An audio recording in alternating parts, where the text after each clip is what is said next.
आज है 31 जुलाई 2025 दिन गुरुवार। तो ये थी आज की 25 फटाफट बड़ी खबरें। अगर आपको न्यूज पसंद आई हो तो वीडियो को लाइक और शेयर जरूर करें। धन्यवाद। मोहन यादव सरकार का ऐलान, कोविड में मृत कर्मचारियों के परिजनों को मिलेगी अनुकंपा नियुक्ति।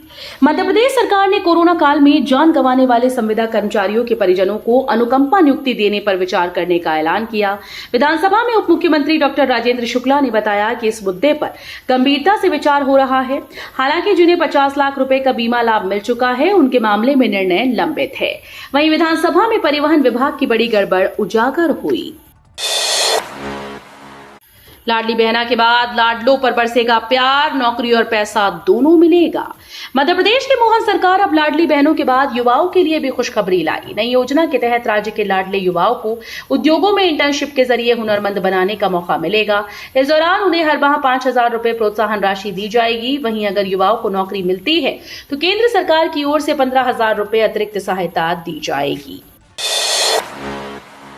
ओंकारेश्वर बांध के 19 गेट खुले, नर्मदा चंबल नदियों में बाढ़ का खतरा। मध्य प्रदेश में भारी बारिश के चलते बांधों और नदियों का जलस्तर तेजी से बढ़ता जा रहा है। ओंकारेश्वर बांध के 19 गेट और पावर हाउस के प्रति सेकंड 12,600 घन मीटर पानी छोड़ा जा रहा है, जिससे नर्मदा उफान पर है। मोरटक्का का पुल खतरे के जलस्तर से सिर्फ 2 मीटर नीचे है। इधर चंबल नदी भी खतरे के निशान पर पहुंच चुकी है, जिससे मुरैना जिले के 40 से ज्यादा गांव में बाढ़ का अलर्ट जारी किया गया। मध्य प्रदेश में भारी बारिश और बाढ़ पर सरकार का अलर्ट, सीएम ने की समीक्षा। मध्य प्रदेश में हो रही भारी बारिश और बाढ़ की स्थिति पर मुख्यमंत्री मोहन यादव ने गंभीर रुख अपनाया। उन्होंने कहा कि हमने बाढ़ आपदा नियंत्रण और होमगार्ड कंट्रोल रूम के माध्यम से पूरे प्रदेश के राहत कार्यों की समीक्षा की। राज्य के अलग अलग हिस्सों में बाढ़ प्रभावित इलाकों से अब तक करीब 2900 लोगों को सुरक्षित निकाला गया। मछली परिवार के अवैध साम्राज्य पर चला बुलडोजर, ड्रग तस्करी, दुष्कर्म और किडनैपिंग का आरोप। भोपाल में ड्रग तस्करी, दुष्कर्म और किडनैपिंग जैसे संगीन आरोपों में घिरे मछली परिवार पर प्रशासन ने बड़ी कार्रवाई की। हताई खेड़ा कोकता स्थित 6 ठिकानों पर बुलडोजर चलाकर अवैध फार्म हाउस, वेयर हाउस, मदरसा, कारखाना और आलीशान मकानों को ढहाया गया। यासीन और उसके चाचा शाहवर मछली की गिरफ्तारी के बाद कार्रवाई तेज हुई। आरोप है कि मछली परिवार ने सरकारी जमीन पर करीब 60 करोड़ की संपत्ति खड़ी कर दी थी। एमपी में सर्पमित्रों को मिलेगा रोजगार, मोहन सरकार का 9 करोड़ का प्रोजेक्ट। मध्य प्रदेश में सर्पदंश की बढ़ती घटनाओं को देखते हुए मोहन सरकार ने बड़ा कदम उठाया। जन अभियान परिषद के साथ मिलकर राज्य सरकार 9 करोड़ रुपए का विशेष प्रोजेक्ट लॉन्च करने जा रही है। इस प्रोजेक्ट के तहत सर्पमित्रों को प्रशिक्षित कर उन्हें इमरजेंसी सेवाओं में शामिल किया जाएगा। इसके लिए जन अभियान परिषद के साथ MOU साइन कर लिया गया है। प्रोजेक्ट से न सिर्फ लोगों की जान बचाई जा सकेगी, बल्कि सर्पमित्रों को रोजगार और अतिरिक्त आय का साधन भी मिलेगा। नर्मदापुरम के मोहासा बाबई में बनेगा बिजली उपकरणों का हब। मुख्यमंत्री डॉक्टर मोहन यादव की अध्यक्षता में हुई कैबिनेट की बैठक में मध्य प्रदेश को औद्योगिक विकास की दिशा में एक और अहम मंजूरी मिल गई। नर्मदापुरम जिले के मोहासा बाबई क्षेत्र में प्रथम चरण में 1034 एकड़ भूमि पर औद्योगिक क्षेत्र के द्वितीय चरण की अनुमति प्रदान की। इसमें से 750 एकड़ जमीन को विशेष रूप से विद्युत व नवीकरणीय ऊर्जा उपकरण निर्माण क्षेत्र के लिए आरक्षित किया गया है। मध्य प्रदेश में निजी स्कूल के शिक्षकों की याचिका हाईकोर्ट ने की खारिज। मध्य प्रदेश में ग्वालियर के मिस हिल्स स्कूल में कार्यरत रहे शिक्षकों को 5वीं और 6ठा वेतन आयोग का लाभ नहीं मिलेगा। हाईकोर्ट की ग्वालियर खंडपीठ ने शिक्षकों की याचिका को खारिज कर दिया। कोर्ट ने साफ कहा कि याचिकाकर्ताओं का राज्य सरकार के साथ कोई सीधा सेवा संबंध नहीं है, इसलिए राज्य सरकार से वेतन आयोग का लाभ नहीं मांगा जा सकता। एमपी के 24,662 आंगनबाड़ी केंद्रों का स्मार्ट कायाकल्प। मध्य प्रदेश के लगभग 24,662 आंगनबाड़ी को सक्षम आंगनबाड़ी केंद्रों के रूप में उन्नत किया जा रहा है। महिला और बाल विकास विभाग द्वारा वित्तीय वर्ष 2024-25 में लगभग 25% केंद्रों को आधुनिक तकनीक और मूलभूत सुविधाओं से सुसज्जित कर स्मार्ट बनाया जा रहा है। ये पहल प्रदेश में प्रारंभिक बाल्यावस्था देखभाल और शिक्षा को मजबूती प्रदान करेगी और बच्चों के सर्वांगीण विकास की दिशा में मील का पत्थर साबित होगी। इंदौर में 1 अगस्त से हेलमेट नहीं तो पेट्रोल भी नहीं मिलेगा। सुप्रीम कोर्ट की सड़क सुरक्षा समिति के अध्यक्ष और पूर्व न्यायाधीश अभय मनोहर सप्रे ने सड़क दुर्घटना कम करने के लिए हेलमेट और सीट बेल्ट लगाने के लिए जागरूकता फैलाने के निर्देश दिए। साथ ही इसका पालन न करने वालों पर कार्रवाई के निर्देश दिए थे। इसी को लेकर जिला प्रशासन ने इंदौर में 1 अगस्त से बगैर हेलमेट के पेट्रोल देने पर प्रतिबंध लगा दिया। 3 अगस्त से शिवपुरी में होगी शारीरिक परीक्षा, रात 12 बजे से मिलने लगेगी एंट्री। भारतीय सेना में अग्निवीर भर्ती परीक्षा के लिए शिवपुरी फिजिकल कॉलेज स्थित मैदान में 3 से 14 अगस्त के बीच शारीरिक परीक्षा होने जा रही है। परीक्षा का शेड्यूल और शेड्यूल के हिसाब से लिखित परीक्षा उत्तीर्ण कर चुके सभी अभ्यर्थियों को प्रवेश पत्र जारी कर दिए गए। अभ्यर्थियों को जिस दिन के लिए प्रवेश पत्र जारी हुआ उससे एक दिन पहले शिवपुरी पहुंचना होगा, क्योंकि परीक्षा स्थल पर प्रवेश रात 12 बजे से शुरू हो जाएगा। सेना के अधिकारी शारीरिक परीक्षा की तैयारियों को लेकर शिवपुरी पहुंच गए हैं। एमपी में चेक पोस्ट बंद होने के बाद 51 चेक पॉइंट सक्रिय, 31 करोड़ से ज्यादा मिला राजस्व। प्रदेश के बदनाम चेक पोस्ट को बंद करने के बाद नई चेक पॉइंट की जो व्यवस्था सरकार ने लागू की, उनसे पिछले 1 साल में 31 करोड़ से ज्यादा का राजस्व मिल चुका है। परिवहन विभाग की सूची में 55 चेक पॉइंट शामिल हैं, लेकिन इसमें 51 सक्रिय हैं। इन 51 चेक पॉइंट से राजस्व मिल रहा है। इन 51 पॉइंट से नई व्यवस्था से पहले चेक पोस्ट के तौर पर राजस्व आता था। विधानसभा में ये लिखित जानकारी प्रदेश के परिवहन मंत्री राव उदय प्रताप ने कांग्रेस विधायक विक्रांत भूरिया की चेक पॉइंट व्यवस्था को लेकर पूछे गए सवाल के जवाब में लिखित में दी।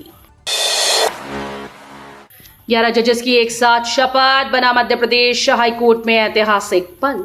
मध्य प्रदेश हाईकोर्ट में बुधवार को 11 जजेस का शपथ ग्रहण समारोह हुआ। सभी जजेस को मुख्य न्यायाधीश संजीव सचदेवा ने शपथ ग्रहण करवाई। इन जजेस की नियुक्ति होने के बाद मध्य प्रदेश हाईकोर्ट में जजेस की संख्या 44 हो गई। मध्य प्रदेश हाईकोर्ट में पहली बार इतनी संख्या में जज काम करेंगे। अभी तक मध्य प्रदेश हाईकोर्ट में 33 जज काम कर रहे थे। एम्स भोपाल ने फिर किया कमाल, सिकुड़ी हुई श्वास नलिका को स्टंट डालकर खोला। वेंटिलेशन पर रहने से एक व्यक्ति की श्वास नलिका सूजन की वजह से सिकुड़ गई। इसकी वजह से मरीज को सांस लेने में तकलीफ हो रही थी। गंभीर हालत में उन्हें एम्स भोपाल लाया गया। यहां के विशेषज्ञों ने सिलिकॉन स्टेंट यानी सिलिकॉन से बना छल्ला डालकर सांस की नली के सिकुड़े हिस्से को खोल दिया। इससे मरीज को तुरंत राहत मिली और अब वो पूरी तरह से ठीक है। बताया जा रहा है कि मध्य भारत के किसी अस्पताल में ये प्रयोग पहली बार किया गया है। सैनिक भाइयों की गलाई पर सजेगी अलीराजपुर की राखियां, आज की नारी ग्रुप ने भेजा स्नेह पत्र। रक्षाबंधन से पहले अलीराजपुर की आज की नारी ग्रुप ने एक भावुक और प्रेरणादायक पहल की। समूह की महिलाओं ने देश की सीमाओं पर तैनात वीर सैनिकों के लिए अपने हाथों से राखियां बनाकर भेजी। इन राखियों के साथ बहनों ने प्यार, सम्मान और आभार से भरे पत्र भेजे हैं, जिसमें उन्होंने सैनिक भाइयों को रक्षा सूत्र बांधने की इच्छा जताई है। भोपाल से रूस के स्मोलेंस्क शहर भेजा गया एमपी का प्रीमियम बासमती चावल, सिस्टर सिटी समझौते का पहला निर्यात। भोपाल और रूस के स्मोलेंस्क शहर के बीच हुए सिस्टर सिटी समझौते में निर्यात शुरू कर दिया गया है। अंतर्राष्ट्रीय सहयोग को सशक्त बनाने की दिशा में पहल करते हुए भोपाल से रूस के शहर के लिए पहला निर्यात खेप बुधवार को रवाना की गई। इस परियोजना के अंतर्गत पहली बार मध्य प्रदेश की प्रीमियम बासमती चावल, जो कि सागर न्यूट्रीमेंट्स प्राइवेट लिमिटेड मंडी दीप नंदी ब्रांड के अंतर्गत निर्यात किया जा रहा है। नाम बदलने के प्रस्ताव के बाद बीजेपी पार्षद को जान से मारने की धमकी। भोपाल नगर निगम के वार्ड 12 से बीजेपी पार्षद देवेंद्र भार्गव को जान से मारने की धमकी मिली है। उन्होंने इस संबंध में डीजीपी और पुलिस कमिश्नर को पत्र लिखकर अपनी और परिवार की सुरक्षा की गुहार लगाई। भार्गव का कहना है कि नगर निगम की बैठक में उन्होंने कुछ इमारतों के नाम बदलने का प्रस्ताव रखा था, जिस पर वार्ड 42 के पार्षद अजीजुद्दीन और वार्ड 77 के दानिश खान ने विरोध जताते हुए सदन में हंगामा किया। सिंघस 2028 के लिए उज्जैन में बनेगी स्पिरिचुअल सिटी, 15 किलोमीटर के दायरे में होंगे ये बदलाव। मुख्यमंत्री डॉक्टर मोहन यादव के नेतृत्व में सिंघस 2028 का आयोजन उज्जैन की नवविकसित स्पिरिचुअल सिटी में किया जाएगा।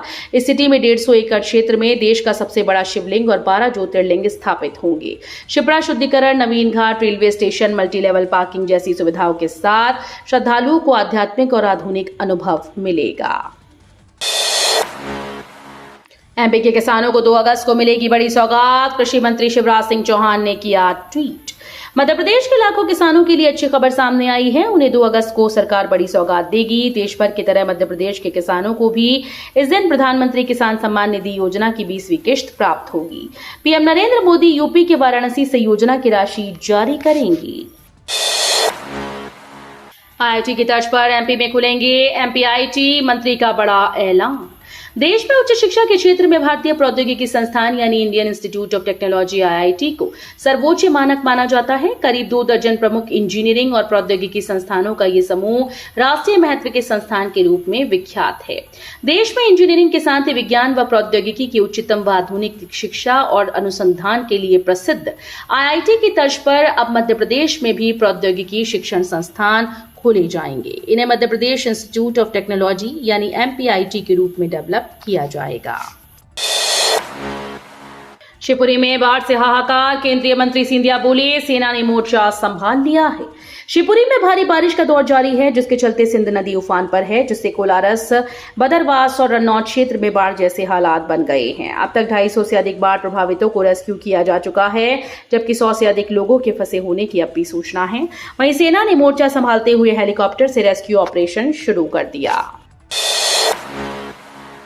भारत नहीं आएंगे और चीते, केन्या के बाद साउथ अफ्रीका का भी इनकार। भारत ने 1947 में चीतों के विलुप्त होने के बाद सितंबर 2022 में मध्य प्रदेश के कूनो नेशनल पार्क में चीता पुनर्वास परियोजना शुरू की थी। इस परियोजना के तहत नामीबिया से 8 और दक्षिण अफ्रीका से 12 चीतों को लाया गया, लेकिन अब दक्षिण अफ्रीका ने नए चीतों की आपूर्ति पर अस्थायी रोक लगा दी है। इससे पहले केन्या ने भी चीतों के भेजने से इनकार किया था। जेईई नीट की तैयारी में लगे परीक्षार्थियों के लिए एमपी सरकार की बड़ी सौगात। मध्य प्रदेश में जेईई की तैयारी में लगे परीक्षार्थियों के लिए सरकार की बड़ी सौगात है। प्रदेश में सुपर 100 परीक्षा आयोजित की जा रही है। मध्य प्रदेश राज्य मुक्त स्कूल शिक्षा बोर्ड की इस परीक्षा में चयनित विद्यार्थियों को प्रदेश के सर्वश्रेष्ठ सरकारी स्कूल में प्रवेश की सौगात मिलेगी। इन परीक्षार्थियों को भोपाल के विख्यात सुभाष उत्कृष्ट स्कूल और इंदौर के विख्यात शासकीय उच्चतर माध्यमिक विद्यालय मल्हार आश्रम इंदौर में प्रवेश दिया जाएगा। सारिक ने कहा वर्चस्व की लड़ाई में मोहरा बनाया गया। मंत्री बोले अपराधी कोई भी हो बख्शा नहीं जाएगा। भोपाल में लव जिहाद और ड्रग्स मामलों में चर्चा में आए सारिक मछली के अवैध निर्माण पर प्रशासन ने कार्रवाई शुरू कर दी है। वहीं सरकारी जमीन पर बने फार्म हाउस, वेयर हाउस और मैरिज गार्डन को तोड़ा गया। इस बीच सारिक अहमद उर्फ सारिक मछली ने 6 घंटे में 2 वीडियो जारी कर अपने ऊपर लगे आरोपों को साजिश बताया और सभी आरोपों को झूठा बताते हुए खुद को निर्दोष बताया। 1 अगस्त से बंद होंगी इंदौर से जोधपुर, उदयपुर और नासिक की उड़ान। इंदौर का 1 अगस्त से 3 शहरों से सीधा हवाई संपर्क टूट जाएगा। इंडिगो विमान कंपनी द्वारा जोधपुर, जयपुर, नासिक की उड़ानें बंद की जा रही हैं।